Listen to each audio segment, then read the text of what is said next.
Thanks for being here. Subscribe to Cheating Stories Best, so you don't miss new stories.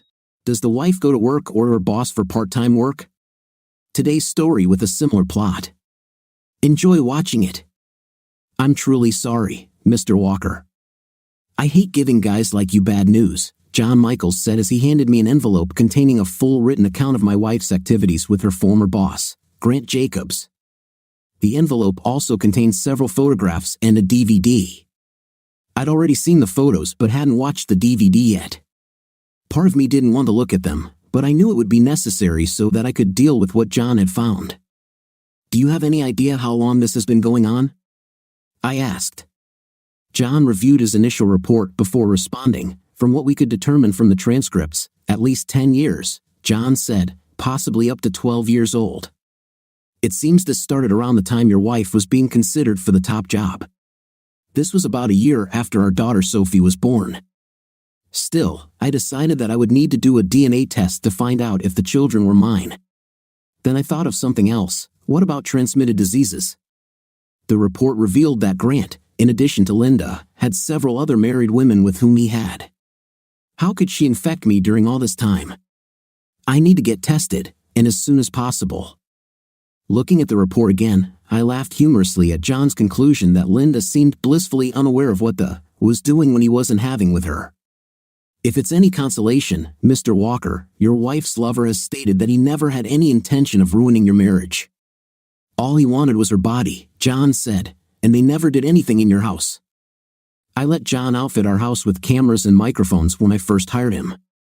At least my marital bed was not disturbed by Grant's bodily fluids, I thought. No, that's no consolation, Mr. Michaels, I said, but thank you for telling me about it. I met Grant Jacobs a few times and didn't like him too much. He was what women would call handsome, but he was also a smug, arrogant with a smirk that drove me crazy. More than once I had to fight the urge to wipe that grin right off his face. Now I know the real reason for his grin. That's not all, Mr. Walker, John said. From what we've seen and heard, Jacobs' sister Natalie was aware of their relationship from the very beginning. In fact, it looks like she may have been helping them. This saddened me somewhat since I had always thought Natalie was a sweet woman, the complete opposite of her brother. Damn, I said softly. So, have you already talked to the lawyer? Asked John. Not yet, I said. I wanted to find out the truth first. Well, I work a lot for Lisa Hawkins. She is the best in the business, in my opinion. She hates scammers with a passion. If you want, I can forward this to her office and let her know that you are coming to see her, John said. That would be nice, I said, thank you. I'll call her office and make an appointment. John gave me a business card, and I put it in my pocket. May I make a suggestion? Asked John. Of course, I said. Let Lisa take care of it. I understand that you are hurting right now and may be tempted to lash out at her. No need. It's not worth going to jail over this. This is not some story on the internet, this is real life. You have 2 children to think about, he said. I understand, I said, thank you. I paid the bill and left his office, feeling like my entire married life had been a lie. I knew John was right, but it still hurt like hell. I sat in the car and cried for about 15 minutes, collecting my thoughts.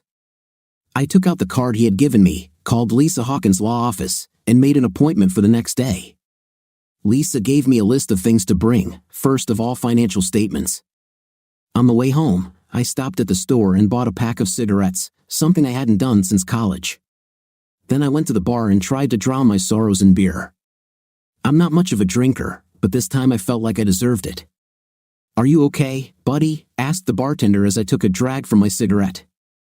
I looked up at him before answering. Is it really that obvious? I asked in response. I'm afraid so, he said with a slight smile.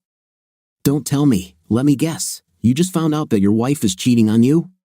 Yes, practically, I said, for the last 12 years, if you can believe it. I can believe it, he said.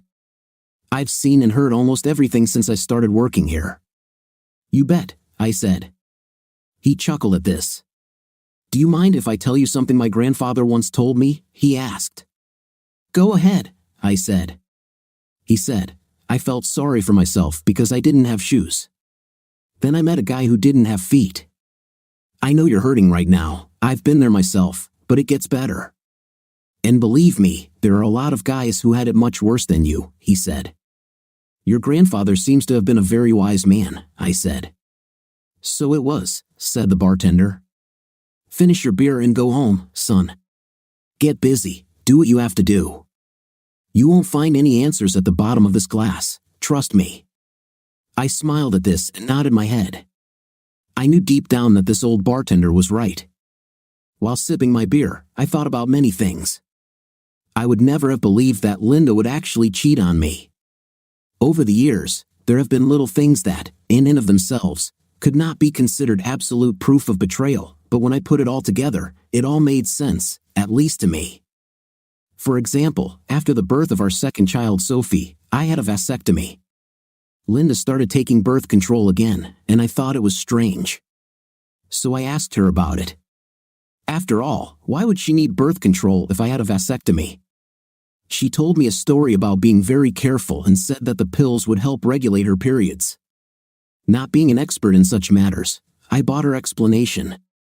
Then, when she got the job and started traveling with Grant, I noted that some of her clothes weren't exactly what you'd call business attire. She indicated that entertainment would likely be a big part of her new job when I asked her about it. Now I knew that it was Grant who was entertaining her. Apparently, this was an important part of her new position, so to speak. I often called to talk to her in the evenings when she was not at home. I was amazed that she was always in her room when I called, but several times I thought I heard a man's voice nearby. On other occasions, I heard Linda's voice crack as she spoke. I couldn't explain it then, but if at that moment while she was talking to me on the phone, she was having with Grant, that, of course, would explain everything. There were also times when I could smell Grant's aftershave on Linda's clothes when she came home. I knew it was his scent because I smelled it every time I met him, and it almost made me sick. This could only happen if she was in close contact with him. Then there were the Friday afternoons when she was supposedly asked to work after she retired. My specialized skills are still needed, so my services have been retained for 1 day a week, although sometimes I will have to travel, she told me. When I asked her about it, she added, "It's just business." Now I know her specialized skills included having with her boss, and it was much more than just business. And if that wasn't enough, 1 day a week turned into 2, sometimes 3 days, and she usually didn't get home until 9 or 10 p.m. And her occasional trips turned from 1 a month to 2 or 3, and almost always included an entire weekend. So much for your pension. All this has happened in just the last 4 months. The fact is that Linda's attitude towards me has not changed at all. She was just as sweet and loving to me as she was when we first got married. She seemed to enjoy being home with the kids and me, and we enjoyed having her at home. It was a welcome change as I became the children's primary caregiver due to her crazy schedule. This bothered me for quite some time, so I hired John's investigative firm to look into her activities. And now my worst fears were confirmed. The only question that now remains to be answered is how to divide everything. If it was just a drunken one-off, I probably could have gotten over it. Yes, I would be angry, but it wouldn't be a deciding factor. However, it was a cold, calculating, and deliberate betrayal that lasted more than 10 years. And now it's time to pay someone. I put out my cigarette, finished my beer, and walked out, waving to the bartender and giving him a good tip for his time. When I returned home, I saw her car in the garage. To be honest, I was a little surprised to see her there. I closed the garage door and went inside. I took off my jacket and headed to my home office. Linda intercepted me on the way and immediately smelled cigarettes and beer. "You smoked," she said, frowning, "and I smell beer. Is everything okay?" "No, to be honest, no. In fact, today was the worst day of my life," I said. "What's happened? Did someone die or something?" she asked. She seemed genuinely concerned, but I wondered if she was just pretending. "Something," I said. "I'm going to my office for the evening. I'm afraid I won't have very good company today." "Is there anything I can do, honey?" she asked. "Yes," I thought, "get off it." "I'm afraid there's nothing you can do," I said.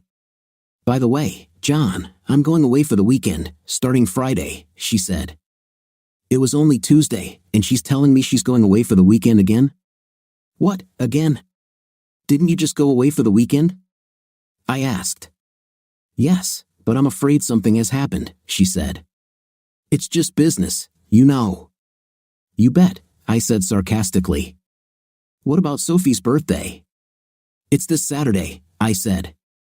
I know, she said, but this simply cannot be avoided. Please explain to her why I can't be there. Please, no, I answered. I won't cover for you anymore. You missed Erin's birthday last year and our anniversary. You can tell our daughter why you prefer to be on a trip with Grant rather than celebrate her birthday here. Linda was not too happy about this and sighed heavily before answering. John, please, you're being unreasonable, she said. No, Linda, I said. You supposedly retired a few months ago after your company was sold, but you've been gone so much that I can't help but wonder what's really going on. Maybe you want to tell me something. What do you want to say? Are you accusing me of having an affair? She asked defensively. Well, would you think if the situation were reversed? I asked. After that, she backed down a little. I understand you, she said, but believe me, it's just business. That's what you said, I told her. Now, if you'll excuse me, I have something to do. Please don't detain me tonight, you'll have to look after the children. I went into my home office, closed and locked the door. I heard Linda trying to open the door. John, she asked, please, John, talk to me. Leave it be, Linda, I said through clenched teeth. I'm busy. I heard her leave and began gathering all the information Lisa said she would need. I then turned to the evidence John provided. I read the report and found it hard to believe that this was the woman I had loved and supported for the past 12 years. Then I put on my headphones and started the DVD. Unless you have been in my shoes and been there, you simply cannot understand the full range of emotions when the woman you love more than anything in the world willingly gives herself to another man. I didn't know how John got the videos, and I didn't care. All I knew was that all the love I once felt for Linda was now gone as I watched her have with Grant in his bed. I swore I'd never touch her again. I took the time to listen to their pillow talk. Valid this weekend? Grant asked, hugging her. Of course, Linda answered with a smile. You know I can't go long without with you. What about your daughter's birthday? It's this weekend, isn't it? He asked. Yes, but John will be there, she said. He copes much better with children than I do. Besides, if I had a choice between running around with a bunch of cranky kids or being here with you, I'd choose to be with you. You know I like having you here. Linda, but I'm worried he might get suspicious, Grant said. In the end, you should be retired. I already told you, Grant, retired or not, I'm going to continue having with you. Yes, I love my family and I love John, but I would never give up with you, she said. You are now a part of my life, and what we have shared for the last 12 years means more to me than you will ever know, Grant said. I'm glad to hear that from you, Grant said. Remember when we first started, you said that if you had a choice, you would have stayed with John and the children. Do you still think so? Honestly, I don't know, she said. This was never brought up. I don't know how you managed to keep him in the dark all these years, Grant said. You know if he ever figures it out, he'll be in for hell. It wasn't easy at first, but I learned to separate my business life from my home life, she said. I never refused him anything and always tried to treat him right. I'm not worried about him finding out. If he finds out, I will simply threaten to rape him in the divorce. I don't think it will be that easy, Grant said. But if something happens, you can stay here if you want. I like it when you're around. Thank you, Grant. I appreciate it, but nothing will happen. He hasn't figured it out in 12 years, and I don't think he ever will, she said. How long do you intend to continue in the same spirit? As long as possible, for the rest of my life, if I can, she said. You just might make your wish come true, I thought as I turned off the video. I pulled out the DVD and put it back in my briefcase. I heard Linda knock on the office door. What? I asked. The children go to bed, she said. Maybe you could at least go out and say goodnight to them? Yes, Just for a minute, I said. I turned off the computer and went upstairs, ignoring Linda. I tried to put on a happy face as I put the kids to bed. Sophie looked at me cheerfully. "Are you okay, Dad?" she asked. "Yes," I answered, smiling at her. "I'm fine. Go to bed, honey. I love you." "I love you too," she said, kissing me. I left her room, went downstairs, and grabbed a cup of coffee. "I warmed up dinner for you, John," Linda said. "I'm not hungry," I said, going outside. I sat down on one of the lounge chairs on the back patio and lit a cigarette. Linda came out a couple of minutes later. She tried to kiss me, but I turned my head, and she kissed me on the cheek. I did not want for anything in the world to touch the lips with which she caressed Grant Jacobs. She looked at me, shocked. "Talk to me, John, please." "What's bothering you?" she asked with a worried expression on her face. "I've never seen you like this, and you know that I don't like it when you smoke. You haven't smoked since college." "Yes, but we don't always get what we want, do we?" I asked. "And what does it mean?" she asked. I shook my head and said, "Nothing." "John, please, talk to me." "I love you, you know you can tell me everything," she said. I looked at her through the clouds of smoke and shook my head. "I'm afraid it's too late for that," I said. "Too late for what?" "I don't understand," she said. "You are a smart businesswoman," I said. "You will understand. Understand everything. Now, please, leave me alone. I need to figure something out. But maybe I can help if you just tell me what's going on," she begged. "Linda, please, for the last time, just leave it to me," I said, anger evident in my voice. I realized that my attitude might give everything away now, so I toned down my tone a little. "Sorry, it's so short. This job is very bad, and it gets to me. Maybe in a couple of days." I didn't like lying to her, but I thought, what the hell? It's okay to lie to a liar, isn't it? "Okay," she said quietly. She stepped away from me, tears streaming down her face. She then turned and disappeared into the house. I smoked 2 more cigarettes and went into the house. I took a shower to wash away the smell of cigarettes, put on pajamas that I rarely used, and climbed into bed. Linda was lying on her side, and crawling under the blanket, turned to me. She reached for my manhood, but I waved her hand away. This was the first time in our entire marriage that I had turned down her request for.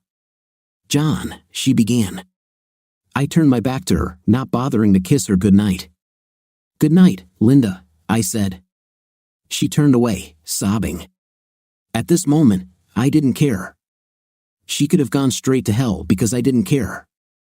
I woke up the next day, showered, got dressed, and packed my things for work. I spent time with the children until they left for school, and then I left the house without so much as a glance at Linda. She looked at me cheerfully as I headed towards the door. "Will I never get a kiss from you again?" she asked when I opened the door. "Sorry," I said, kissing her. "I love you," she said. "Yes, me too," I said, walking out the door. I made it to the office and was able to get some work done, but it wasn't easy. I told my boss what was going on, and he seemed to understand since he had recently gone through a divorce himself. "Do what you have to do," he said. "If you need a vacation, let me know." I thanked him and went back to work, leaving early to meet Lisa. "Good afternoon, Mr. Walker," she said as I entered her office. Lisa Hawkins was about my age, around 30, with long blonde hair cascading over her shoulders. I saw the rings on her fingers and decided that she was married. "Please, Mrs. Hawkins, call me John," I said, shaking her hand. "And you can call me Lisa," she said. I read the report that Mr. Michaels sent me. "I'm sorry this happened to you. I see things like this often, but they never stop bothering me. How are you holding up?" "Not very well, I'm afraid," I said. "I can understand that," she said. "Have you told her anything yet?" "Not yet, but last night I was pretty short with her," I said. "I suggest you try to be a little more polite with her. I know it will be difficult given what you have learned, but you don't have to show what you know, at least not yet. Let her continue to live as if nothing has changed. She will receive her wake-up call when she is being served. You can do it. You're right, it will be difficult, very difficult, I said, but I will do my best. Okay, said Lisa. Now, what do you want to get out of this divorce? As much as I can get, I said. I definitely want custody of the children, as long as they are truly mine. You know that usually the mother ends up with custody, right? She asked. I have been their primary caregiver for the past 10 years, I said, and you heard her say on the video that I'm a much better parent than she is. I would have thought that the fact that she chooses to be with her lover rather than her daughter on her birthday would mean something. It is, and we can use it, said Lisa. She reviewed the financial information I had brought with me, making notes as she read. It looks like your wife received a good income from the sale of the company for which she worked. The dividends she receives every month seem to be equal to your salary. This will certainly be in our favor, so there will be no alimony, I asked, or very little, said Lisa. She's still relatively young, so there's no reason why she can't work. In fact, if we can get custody of you, we can get child support from her. What about the house? I asked. If we can get custody of you, you can stay in the house, and we can ask her to pay half the mortgage. Of course, there is a chance that the court will give her custody, in which case you will have to pay half the mortgage plus child support, she said. The only other option would be to sell the house, and you both would split the proceeds. What about our pension and bank accounts? I asked. We can sweeten the deal by taking retirement accounts out of the equation. Each of you will keep your 401k, the rest we will divide 50-50. In any case, that's what the judge will do, she said. What about Grant Jacobs? Can I sue him for alienation of affection? I asked. Not in the state, she said, but we will definitely name him during the divorce. It would be possible to sue for intentional infliction of emotional distress, but I honestly don't think that would go very far, at least not in this state. And his sister, Natalie, she knew this all along. Perhaps she even contributed to this, I said. It's almost the same with her. We can sue if you want, Lisa said. Yes, please. When will you be able to formalize all this? I asked. I think we can do it by Friday, she said. And what I would prefer is to be served late on Saturday evening. She can spend the weekend with Grant, I said. It's clear, a bit of shock and awe. I think we can arrange it, she said, but it will cost a little more if the process server leaves on Saturday. It's normal, I said. Do it, okay? John, she said. We ended the meeting with a handshake. She gave me the obligatory warning not to do anything stupid before she took my deposit check. I left her office feeling more in control of the situation. When I returned home, I was somewhat surprised to see Linda's car in the garage. I expected her to be in the office since it was Wednesday. I touched the hood of her car. It was a little warm, which meant she had driven it not long ago. I walked inside and immediately smelled something hot. Hi honey, Linda said, leaving the kitchen. You returned home a little earlier. Everything is fine? Yes, I said. I hope you're in a better mood than yesterday, she said. A little better. I'm taking control of the situation, I said. This is good. Are you ready for dinner today? She asked. I cooked a roast, your favorite dish. I'll eat some, I said. Smells tasty. Did you go to the office today? Yes, for a couple of hours, she said, getting things ready for the weekend. Have you spoken to Sophie? I asked. Yes, she said, not too happy, but she's young. She'll get over it. Where are the children now? I asked. In their rooms, doing homework, she answered. So, are you still going on this trip with Grant? I asked. Yes, I told you, it's just business, she said firmly. Just business. When do you plan to retire? I asked her. I'm already retired, she said. They just need my special expertise for a while. I really don't know how much longer they will need my help. I think you could come back full-time. You're almost there, but I think you just need to do what you think is right, I told her. What does it mean? She asked. With all the hours you put in for them, you could get paid, I said. Why? She asked. I will bring home more when I retire, I said. I put my briefcase in the office, then changed into more casual clothes. I complimented her on the roast. She was always a great cook, and I'll miss that when we part ways. After spending some time with the kids, I went to my office and locked the door. Linda tried to open the door, then knocked when she realized it was locked. I opened the door just enough to see her face on the other side. "John," she asked, "will you stay here tonight?" "I think so," I said.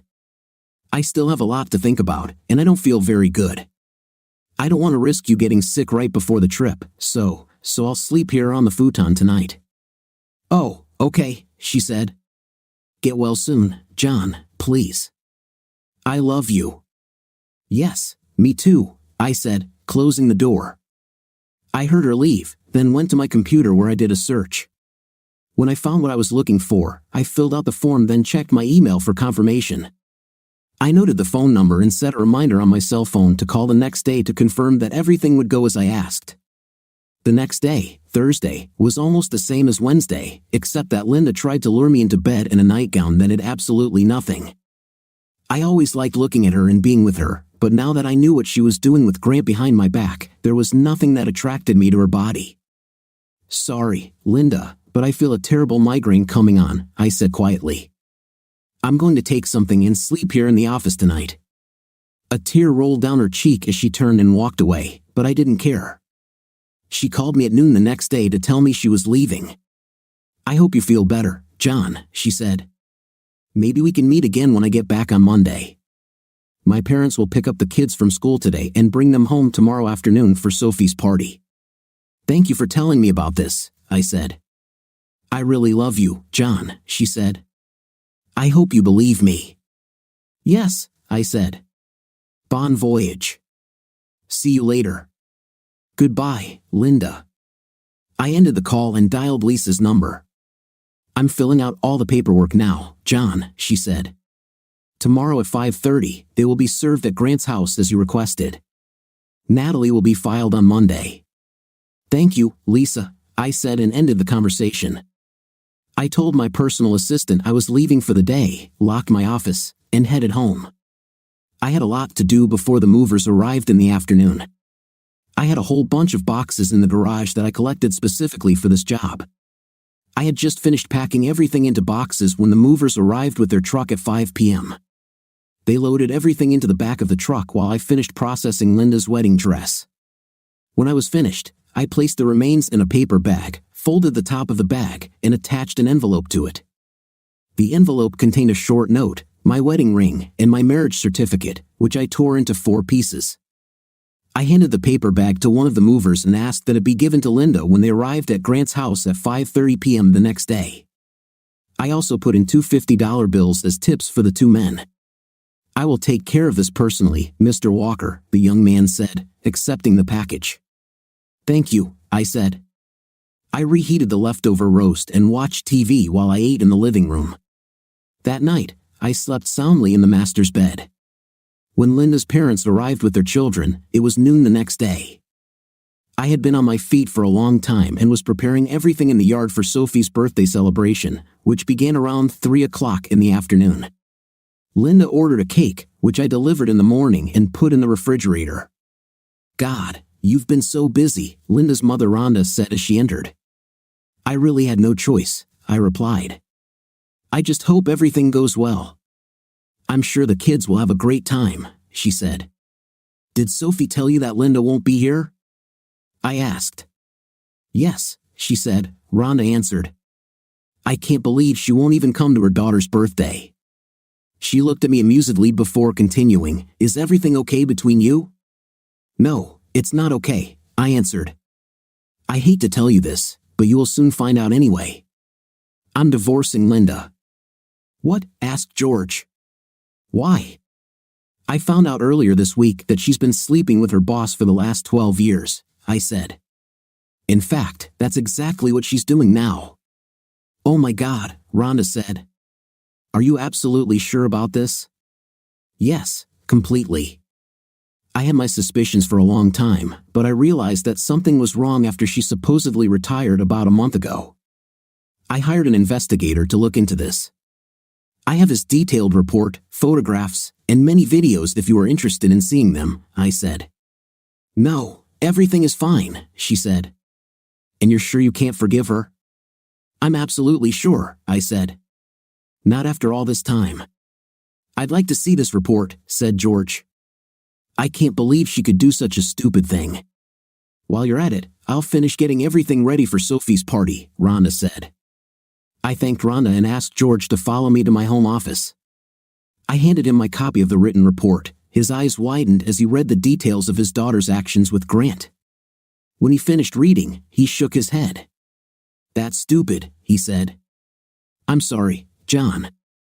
I know that she is my daughter, but it is very difficult for me to cope with this. Now you know a little how I feel, I said. What are you going to do with that, Grant? He asked me. I filed a lawsuit against him and his sister for intentional infliction of mental suffering, I said. He snorted at this. And that's all? He asked.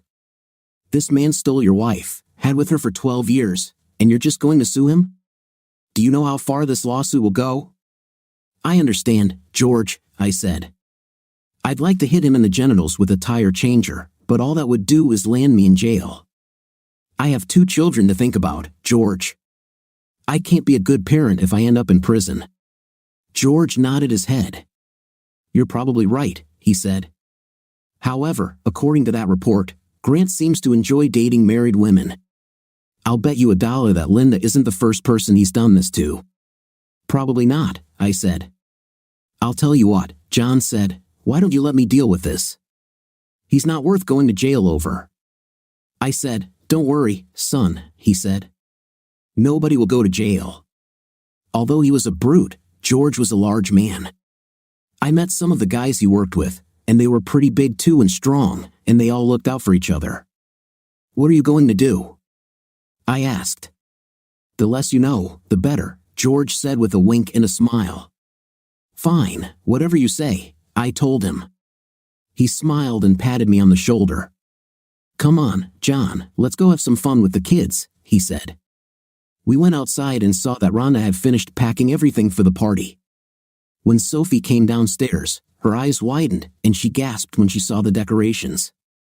Thank you, Dad, she said, hugging me around the neck. It's so wonderful. I wish Mom was here to see it. Me too, I said. We can take photos for her to look at later, okay? Okay, she said. I started grilling hamburgers and hot dogs for everyone. At about 4:30 p.m., the doorbell rang, and I knew it was the beginning. Over the next half hour, more than a dozen parents showed up at the door with their children. They were all Sophie's school friends, and they all had a great time outside. One of the last to appear was Natalie and her husband Ralph with their daughter Denise. I invited them inside and showed Denise the way to the backyard, where the party was in full swing. I offered Natalie and Ralph something to drink, and they kindly agreed. I'm surprised to see you here, Natalie. I thought you guys had an important business trip this weekend, I said. It's Grant and Linda's job, she said. I'm just their assistant in the office. Yeah, I said. John, is everything okay? Natalie asked, between you and Linda, that is. Why do you ask? I asked in response. You're not wearing a wedding ring, she said. I looked at my finger and saw a dent where the ring used to be. I gave it back to her, I said. Maybe Grant will have better luck than me. What does it mean? Natalie asked. Oh please, Natalie, I said. Spare me this nonsense. I know your brother has been having with Linda for the last 12 years. I'll admit you guys did a good job of pulling the wool over my eyes this whole time. John, please, Linda still loves you, Natalie said. Yes, so much so that she lied and deceived me for more than 10 years. I can't put into words how loved I feel right now, I said sarcastically. So what are you going to do? Natalie asked. What do you think? I'm divorcing this. She and Grant will soon get what they deserve, I said, looking at my watch. Will they serve it? Natalie asked. Yes, Linda will be served with divorce papers, and I will sue Grant. They'll give it to you on Monday, I said. To me? Why are you suing me? I didn't do anything, Natalie objected. Exactly, I said. For more than 10 years, you knew what they were doing. In fact, my private investigator said you may even have contributed to this. And all this time, you acted like you were my friend. You could have said or done something, but you didn't. How often have you sat in my house, eaten my food at my table? How often have you taken advantage of my hospitality, knowing what Linda was doing to your brother? Did you enjoy making me a fool and a cuckold? Now, my marriage and my family are destroyed, and you are partly to blame for this. Thanks to you three, I will never be able to love or trust another woman as long as I live, and my children lost their mother. I hope you're happy. John, I'm not happy at all, she said. I'm sorry. Regret is not an option, Natalie, I said. 12 years, the three of you conspired to destroy my family. You didn't care what it did to me or my children. Now you have succeeded. It's not like that at all, said Natalie. Is it true? What, was it just business between you three initially? Yes, she said. Actually, it was Grant's idea. She wanted to get a job, so she accepted, but she didn't like it. Over time, everything changed. What? After you sold your company and supposedly retired? I asked. It was all because of her, Natalie said. I thought it would all end, but Linda decided to continue the relationship, so she chose poorly, I said. But you still played your role. I'm really sorry, John, she said.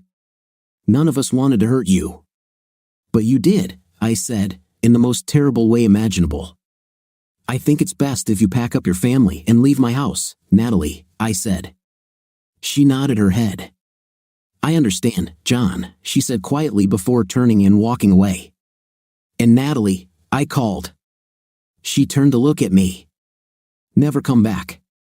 She wiped a tear from her face, then went to get Denise and Ralph. Linda and Grant were lying in his bed when her phone buzzed, telling her that she had just received a text. Thinking it was John sending her photos from Sophie's party, she took the phone from the nightstand and read a message from Natalie. He knows everything, she exclaimed. What's happened? Grant asked. It was Natalie, she said. John knew everything. Linda said, I'd better clean myself up and go home. Are you sure this is reasonable? Said Grant. Yes, Linda answered. She got out of bed and put on her robe. At that moment, they heard the doorbell ring. Who the hell could this be? Grant asked. He got out of bed and looked out the window. What the hell? He asked when he saw a sedan and a truck in his circular driveway. Throwing on trousers and a robe, he went downstairs, and Linda followed him. When he opened his door, he saw a man in a light jacket. What can I do for you? Grant asked. Are you Grant Jacobs? Asked the man. Yes, Grant answered. Is Linda Walker here too? It's me, Linda said, coming out from behind Grant. I need to see documents, please, the man said. For what? Grant asked, taking out his wallet. The man said nothing as he looked at Grant's license. He then handed Grant an envelope. You have been served, said the man. Miss Walker, I need your ID, please. Of course, Linda said, taking her wallet out of her purse. The man looked at her license, then handed her an envelope. You have been served, he said. You should also know that there is a restraining order attached to the papers I just gave you. Both of you are required to remain at least 500 feet away from Mr. John Walker, his residence, his place of employment, and his 2 children. This includes their school. Failure to comply with this order may result in your arrest. All the best, as the man turned and walked away. Linda and Grant looked at each other in shock. Excuse me, is one of you Linda Walker? Asked another man wearing jeans and a t-shirt. Yes, that is, Linda answered. The man handed her a paper bag with an envelope stapled to it, and she looked at him confused. I was asked to give this to you, ma'am. I have a few more boxes here, the man said. Where should I put them? Grant and Linda looked at each other before speaking. Just put them in the front room for now, Grant said. Thank you, sir, the man said and returned to the truck. While the two lovers watched, the men brought several boxes and stacked them in the front room as Grant had indicated. While they were doing this, Linda opened the envelope. Inside was the man's wedding ring, a note, and their marriage certificate torn into 4 pieces. Linda began to cry as she read the note. Linda, the note, written on a typewriter, began, "The entire time we were married, all I did was love and support you. Imagine my surprise when I found out that for the last 12 years, you've been cheating on me with Grant Jacobs. So this is how you repaid my love for you? With lies and betrayal? All this time you said it was just business, but now I know that it was more, much more than business. I hope it was all worth it. I advise you to contact a lawyer at the first opportunity. The earlier, the better. I've already divided our finances according to the divorce papers, and I've already changed the locks on the doors.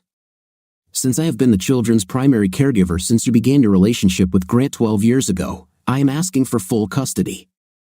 However, I will not refuse you visitation rights. Please have your lawyer contact mine to arrange this. Also, since Grant allowed you to stay with him, I sent all your things to his house.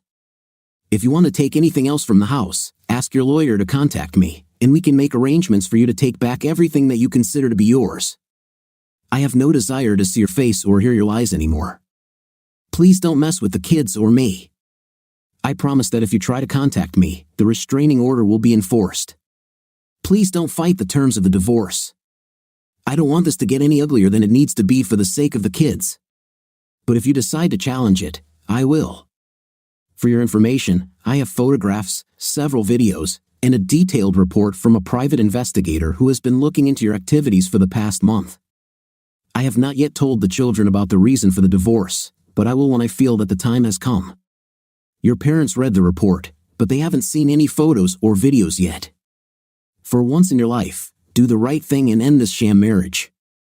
From now on, Linda, you are dead to me. Goodbye." The note was signed John. With tears in her eyes, she opened the paper bag and saw the ashes that had once been a wedding dress, the same dress she had worn when she married John. She fell to the floor and sobbed. Grant took her in his arms and read the letter. "What a son of a," he said. "I'll kick his 5th place for this." "No, Grant, please don't. I don't want to see you in jail." "It's all on me," she said. "What did you get?" "He sued me for intentional infliction of emotional distress," Grant said. "He asks for $5 million. I'll call my lawyer and see what I can do about all this." "I wonder if he's going to go after Natalie too," Linda said. "Let's find out," Grant said, picking up the phone. "If yes, then we need to meet and discuss it. Let's see if we can mitigate the damage." When the party ended, I thanked everyone for coming and thanked everyone for the gifts. I turned around and saw the mess in the house and knew I would be busy for a while. Sophie came up to me with tears in her eyes. "What's the matter, honey?" I asked, taking her in my arms. "I wish Mom was here," she said. "I missed her." "Yes, me too," I said. "Unfortunately, your mother had other things to do." Sophie looked at me sadly. "Are you divorcing her?" she asked, and tears rolled down her face. I didn't want to ruin her day, but I knew that someday I would have to tell her about it. "We'll talk about this later, okay?" "It's that guy Grant, isn't it?" Aaron came up and asked. "Why do you ask that?" I asked him. "I heard my mother talk to him on the phone several times," he said. Interesting, I thought. I decided not to pursue this topic, at least for now. "We'll talk tomorrow," I said firmly. "Today is Sophie's birthday. Now, I need you to help me clean up here, okay?" "Okay, Dad," Aaron said. I hugged Sophie again and kissed her on the cheek. "Everything will be fine," I told her, wiping a tear from her face. "I love you." "I love you too, Daddy," she said. Rhonda and George stayed and helped us clean the house. "Are you going to be okay, John?" Rhonda asked before they left. "I'll be fine," I said. "Thank you for coming and helping." "You're welcome," she said. "If you need anything at all, don't be shy, ask." "I appreciate it," I told her. Rhonda hugged me, and George shook my hand. "Take care of yourself, son," he said. I closed and locked the door after they left. Exhausted, I went upstairs and fell asleep almost as soon as my head hit the pillow. The next day, after preparing breakfast for the three of us, I got up and went about my usual Sunday routine.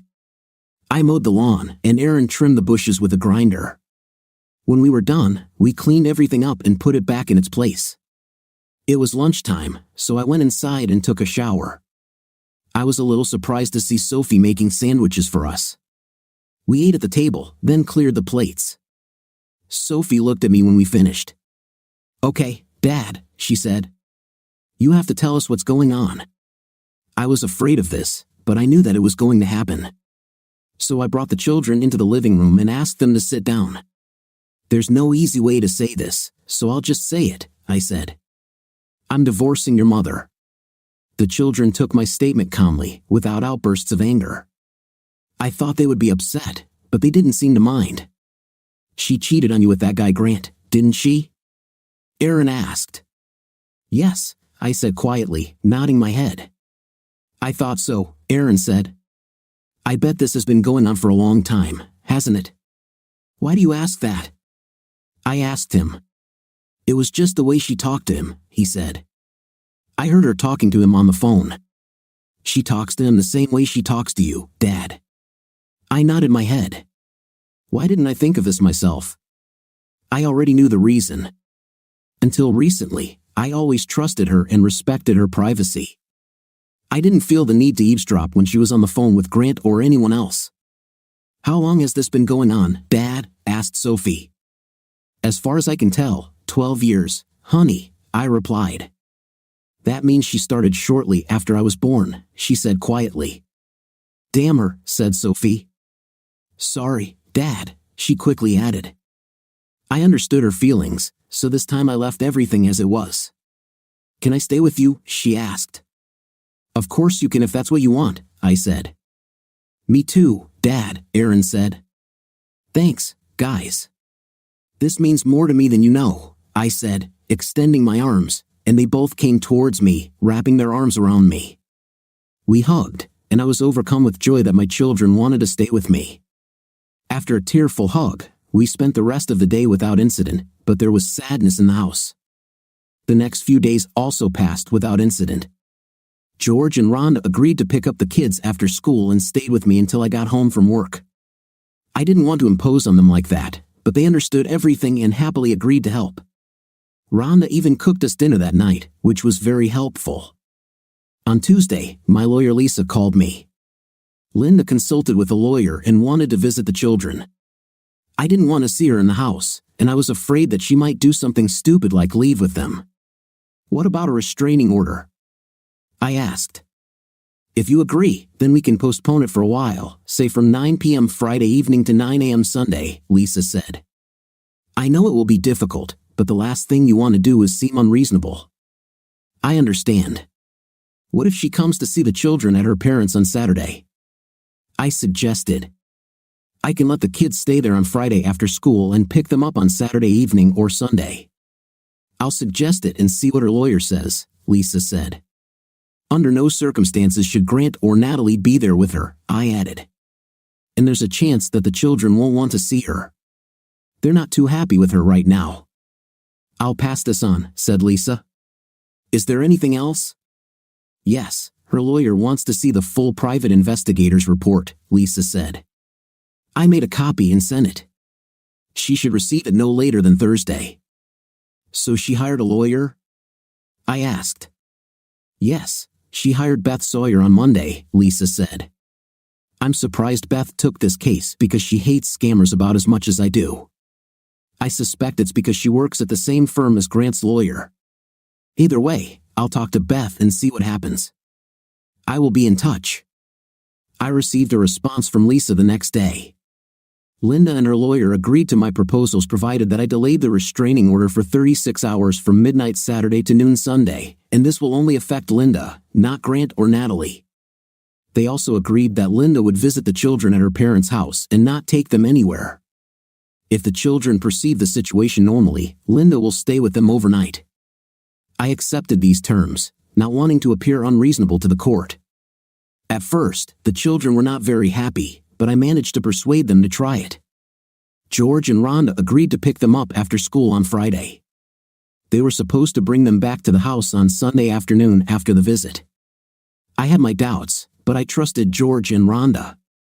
George even offered to take me to a bar to watch sports over a few beers on Saturday night. On Friday morning, I made sure the kids had everything they needed for the weekend. We hugged and kissed before I drove them to school, and I reminded them to call me if Grant or Natalie showed up or if their mother tried to take them somewhere. I left for work after making sure they were safe inside the building.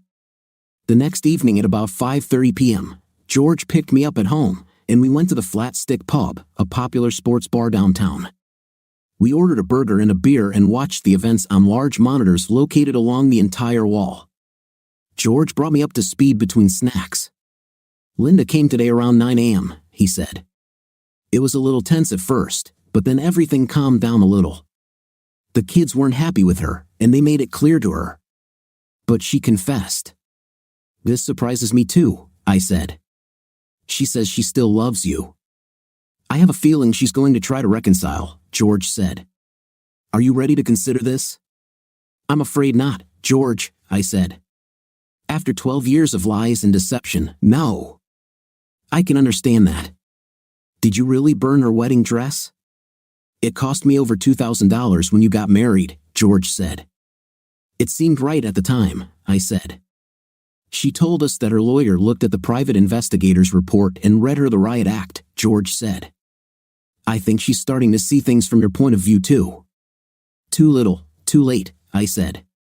George nodded his head and took a sip of his beer. We heard a noise behind me, and as I turned around, I felt something hit my head, and I saw stars. I fell to the floor and saw a foot approaching my head.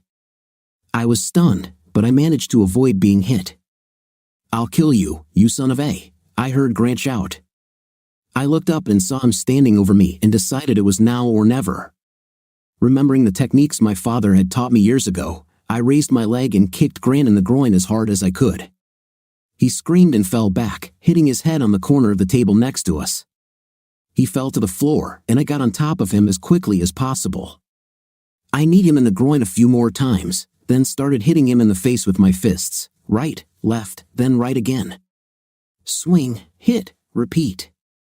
There was no technique or fancy martial arts moves involved. It was blind, seething rage and a desire to kill the who destroyed my marriage and happy family. Grant didn't move while I hit him in the face, and it didn't dawn on me that he was already unconscious. I felt two pairs of hands trying to lift me off of Grant, and I realized that they belonged to George and another man. I remember howling something before I lost consciousness. Although it seemed like an eternity had passed, in fact, as I learned later, the altercation lasted less than a minute. I woke up in a hospital bed and saw a doctor examining me, shining a light in my eyes. My right arm was bandaged, and my left arm and forearm were in a cast. There was also an 4 in my arm. My head hurt so bad it was throbbing. I think he'll be fine, the doctor said. He'll have a bad headache for a while, but I don't see any signs of a concussion. We'll give him something to ease the pain and let him rest for a while before we send him home. Thank you, doctor, I heard George say. Confused, I looked at him. He smiled, looking at me. Do you hear, son? You will live. I know you're hurting, but you need to see the other guy. I heard that he has problems with his reproductive organs. He lost several teeth and almost lost an eyeball. Looks like you broke a knuckle in his jaw. I take it was Grant? Yes, I grimaced. How long have I been here? Since last night. It's 8:30 Sunday morning, George said. By the way, there are a couple of very big policemen there who want to talk to you. Are you ready? Yes, this needs to end, I said. George waved to the officers, and they entered the room. Mr. Walker, I'm Sergeant Smith, and this is Officer Jones. We're the ones who responded to your argument at the Flat Stick Pub last night. How are you feeling this morning, sir? He asked. It's like I've been hit on the head, I told him. Smith smiled and turned to his notes. What can you tell us about last night? He asked. Not very much, I said. I was eating a hamburger and drinking beer with my father-in-law, and the next thing I knew, I got hit in the head. The guy threatened to kill me, so I defended myself. That's almost exactly what the witnesses said, Smith said, looking at his notes. And surveillance video confirms this. Do you know the person who attacked you? Yes, Sergeant. His name is Grant Jacobs. I sued him, and he's in my divorce, I said. Divorce? Asked the sergeant. Yes, I said. Okay, he said, writing in his notebook. I assume you want to press charges? Yes, I want to, I told him. We also have a restraining order against him. Okay, he said. We'll check it out. We'll leave it at that. Mr. Walker, someone might want to talk to you later, so I'll ask you to stay in town for a while. No problem, Sergeant, I said, raising my hands. He smiled, nodding his head, then they left my room.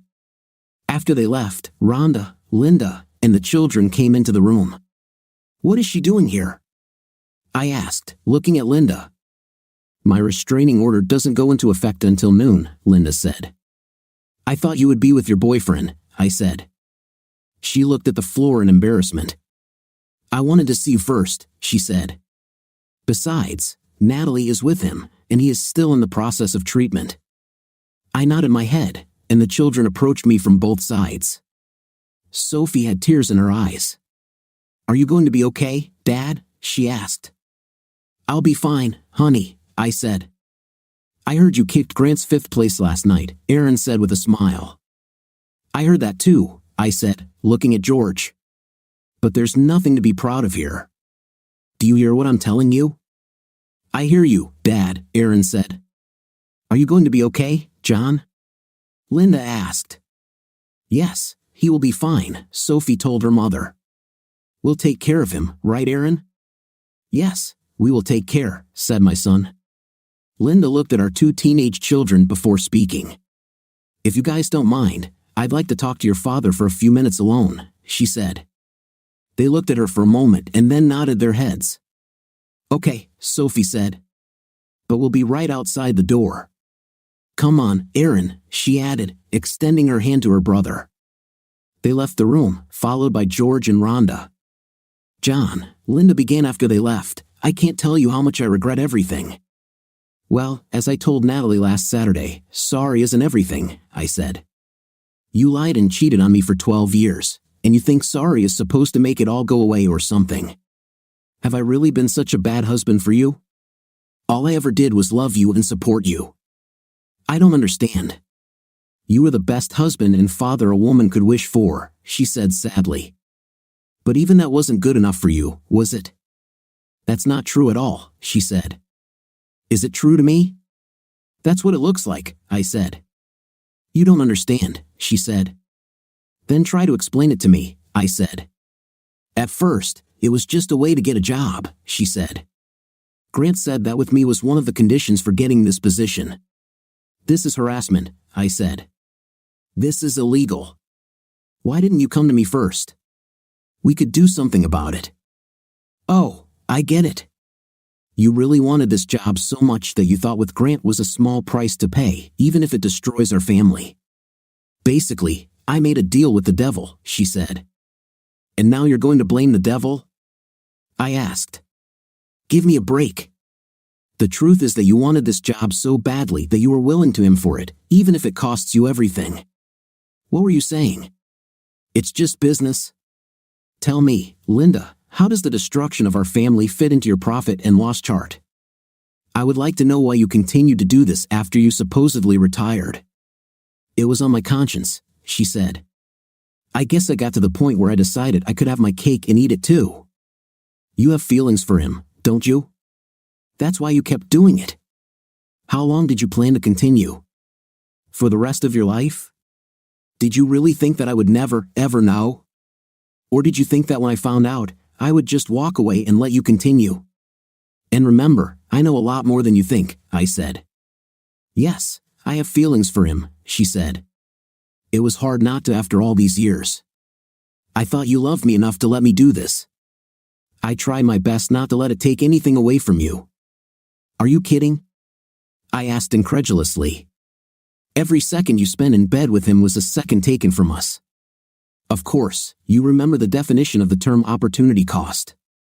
Loss of potential benefits from other alternatives when one alternative is chosen. You chose him over your family. As a result, you lost your family. But I still love you, she said. I never stopped loving you. But you have lost respect for me, I said. No, never, she said. Yes, I lost it, I said. That's why you told him that you would have with him for the rest of your life and said that if you divorce, you will threaten to rape me. Her eyes widened. Did you hear that? She asked. Yes, and even more, I said. For example, you told Grant that you would rather spend time with him than with your own daughter on her birthday. What kind of mother does this? What kind of signal do you think this sends to an impressionable teenager? Have you even thought about her or Aaron when you missed his birthday last year? She recoiled. I guess I'm just a lousy wife and mother, she said quietly. Your words, not mine. But if the shoes fit, I said with a shrug. By the way, I'm sure your lover's friend will breathe a sigh of relief when he learns that I can't sue him for alimony yet. Yes, I took a DNA test, and the children are mine. She looked at me, shocked. Oh my God, did you really think I would do this to you? She asked. Well, you lied to me for 12 years, I said. You've been plotting and deceiving me all this time and hiding your affair from me. What would you think? You might find it easier to hear that I didn't learn anything from you, too. You may not know this, but Grant loves to play on the field. You're not the only one he sleeps with. I suspected but didn't know for sure. What do you want me to do now? She asked. Sign the papers, Linda. Put an end to this sham marriage. Then seek help and get yourself in order for the sake of the children, I said. I suspect you will have plenty of time. I think Grant will probably be a guest of the state for some time. Perhaps you are right, she said. Okay, I'll sign the papers. Forgive me, John, for all you said that I told her probably yes, isn't it? Thank you for letting me be with the kids this weekend, she said. You're welcome, I said. I know you don't believe me, but I love you, she said. And I would like you to find in your heart a way to make sure that we stay together. You're right, I do not believe you. But thanks for telling me anyway, I said. Probably some part of me will always continue to love you, but this is not enough. I need to be able to trust my partner, and after what you did, I don't know if I can trust anyone again. She nodded her head, and tears rolled down her cheeks. I understand, she said quietly. Goodbye, John, she leaned over and kissed me on the cheek. Goodbye, Linda, I said. She turned and left the room in tears. George, Rhonda, and the children came in after she left. Is everything okay, son? Asked George. Yes, I answered. We talked a little. I think she finally realized how badly she screwed up. Does this mean that you and your mother will be together again? Asked Sophie. I shook my head. No, honey, I said. But you guys love each other, she said. For a marriage to be strong, Sophie, it takes a lot more than love, I said. You also need trust. And now I don't trust her. Someday you yourself will understand this. The doctor came, did a final examination, and released me. George took me home with the kids. Later that evening, I received a frantic call from George and Rhonda. Natalie called them and told them that Linda tried to commit suicide by overdosing on sleeping pills and alcohol. They said Natalie found her when she went to Grant's house to pick up some of his belongings. The note on her nightstand read, I'm sorry. She almost died from an overdose but survived and spent several days in the hospital. After being evaluated by mental health professionals, she was released into the custody of George and Rhonda and eventually moved in with them. She signed the divorce papers without contesting anything. Lisa told me that in 90 days I would become a free man. Free, yes, exactly. Grant and Natalie's lawyer quickly negotiated with us for half of what I asked for. I ended up with about $3.5 million left after Lisa subtracted it. I put $1 million in accounts for both kids to put them through college until they graduated and put the rest in the bank. I started planning to go on a Mediterranean cruise with them during their next summer vacation.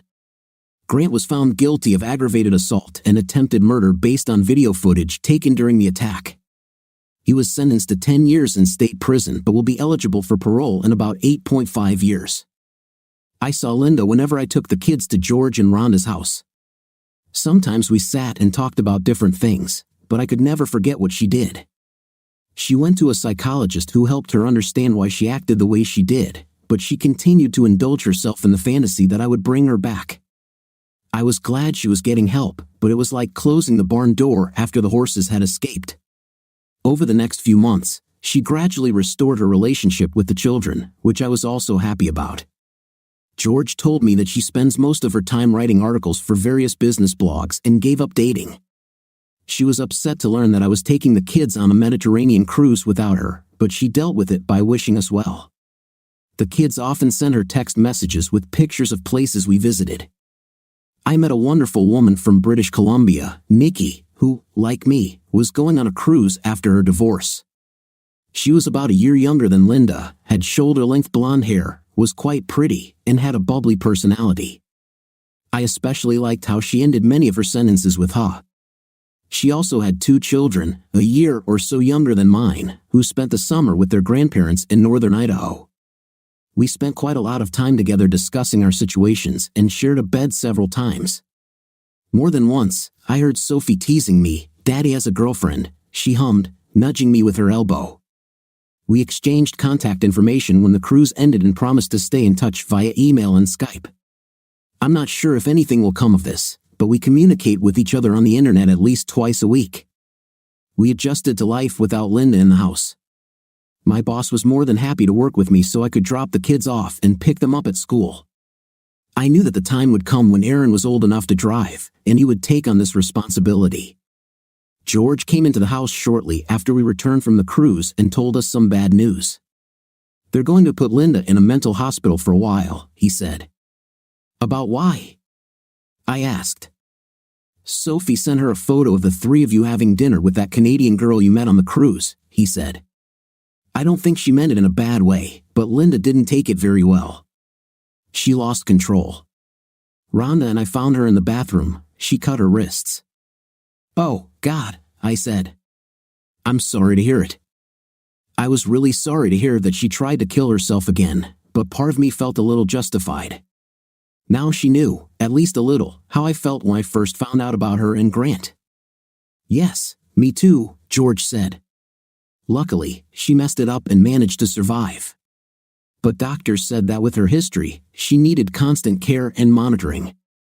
Rhonda and I are too old to watch her 24 hours a day.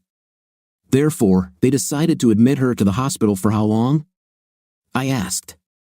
"It's hard to say, son," he said. "Maybe for several years, maybe forever. I just do not know. Let me know if we can do anything," I said. "Thank you, son. I appreciate it," he said. Nikki and I continued our long-distance relationship, and I found that the more we talked, the closer I felt to her. I also found myself fantasizing about her a lot.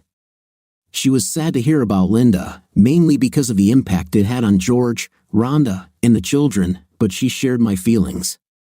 The last time we spoke, she mentioned that she was coming to visit us with her children. She also invited me to take the kids to her home, a 2-story log house on 50 wooded acres north of Kamloops that she said was built in the late 1800s. I've never been north of the US border before, so this was interesting. Who knows what will happen, if anything happens at all. Anyway, I'll save that for another story. Subscribe to our channel so that your second chaff doesn't cheat on you, and go ahead and listen to the next story because this story is nothing compared to the next one. What do you think of our story today? The story was interesting enough for me, even though it was banal, but I was still interested in listening to it to the end. What is your opinion and feelings after watching this story? Write in the comments. Until new videos.